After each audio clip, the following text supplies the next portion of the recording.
16.11. J'ai créé le récit de David et Goliath.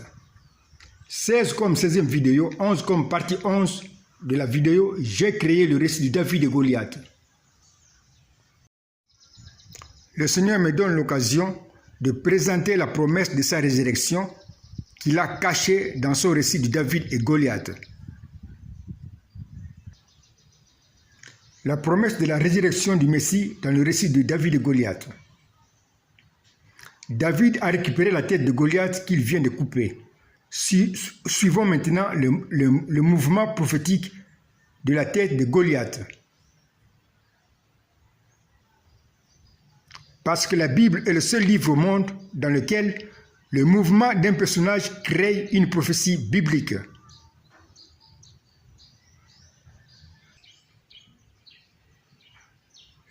Nous avons déjà parlé du mouvement prophétique dans les 4 premières vidéos pour démontrer que le mouvement du bâton jeté par Moïse avait créé une prophétie qui avait annoncé que le Messie mourra pour son peuple.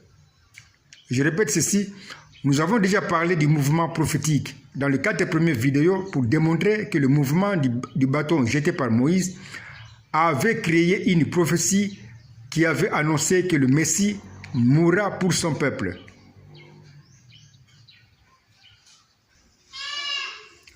Je répète que la Bible est le seul livre au monde dans lequel le mouvement d'un personnage crée une prophétie biblique.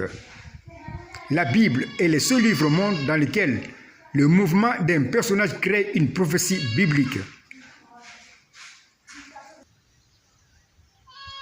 Nous pouvons représenter le mouvement de la tête de Goliath par une flèche qui indique le mouvement comme ci-après. Nous avons indiqué sur la flèche de mouvement de la tête de Goliath. On appelle ça aussi flèche de mouvement prophétique. Parce que cette flèche va nous présenter une prophétie. Or, cette flèche de mouvement a un départ Goliath qui est mort et a comme arrivé David qui est vivant. Je répète ceci. Or, cette flèche de mouvement a un départ Goliath qui est mort et a comme arrivé David qui est vivant.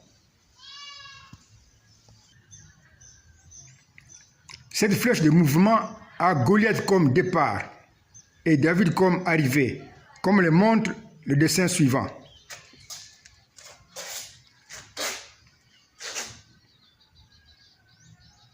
La flèche de mouvement a Goliath comme départ et David comme arrivée, comme le montre le dessin.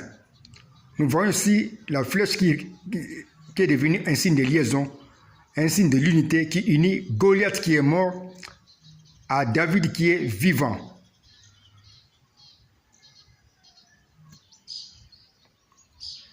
Nous avons aussi la flèche de mouvement de la tête de Goliath, avec comme départ Goliath qui est mort et avec comme arrivée David qui est vivant. La flèche de mouvement de la tête de Goliath est devenue un signe de liaison qui unit Goliath qui est mort et David qui est vivant. La même flèche est devenue, comme c'est montré dans le schéma, un signe de liaison ou de l'unité qui unit le départ et l'arrivée. Ceci nous donne dans le schéma de prophétie que nous avons dessiné en bas, qui montre le mariage spirituel de David, de Goliath qui est mort et de David qui est vivant, comme le montre le schéma ici en bas.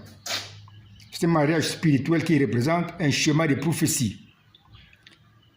Nous avons trouvé un schéma de prophétie qui est créé par le mouvement de la tête de Goliath, comme on avait indiqué ici en A. En A, on avait le mouvement de la flèche de Goliath, le mouvement plutôt de la tête de Goliath. Ça, c'est en A. Mais en B, nous avons finalement, ici en B, le schéma de prophétie créé par le mouvement de la tête de Goliath. Un schéma qui est ici, d'ange blanc, qui est inconnu aux anges.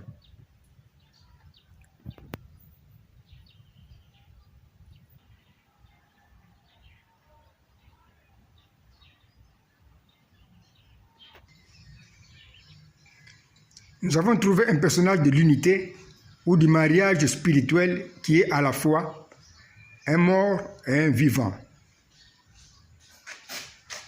Or, un tel personnage n'existe pas. C'est donc une prophétie biblique créée par le mouvement de la flèche qui indique le mouvement de la tête de Goliath.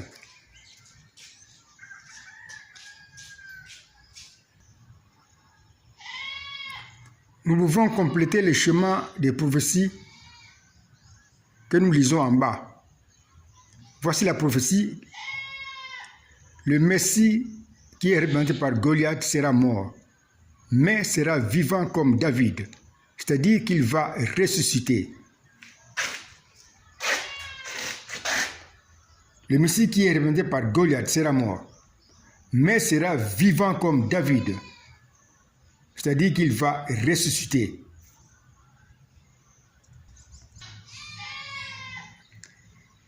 C'est d'ici la promesse de la résurrection du Messie qui va pas seulement mourir, mais qui va ressusciter.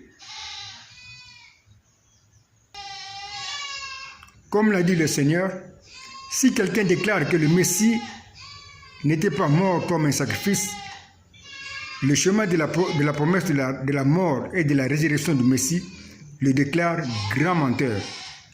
Je répète ceci, comme l'a dit le Seigneur, si quelqu'un déclare que le Messie n'était pas mort comme un sacrifice, le chemin de la promesse de la mort et de la résurrection du Messie le déclare grand menteur.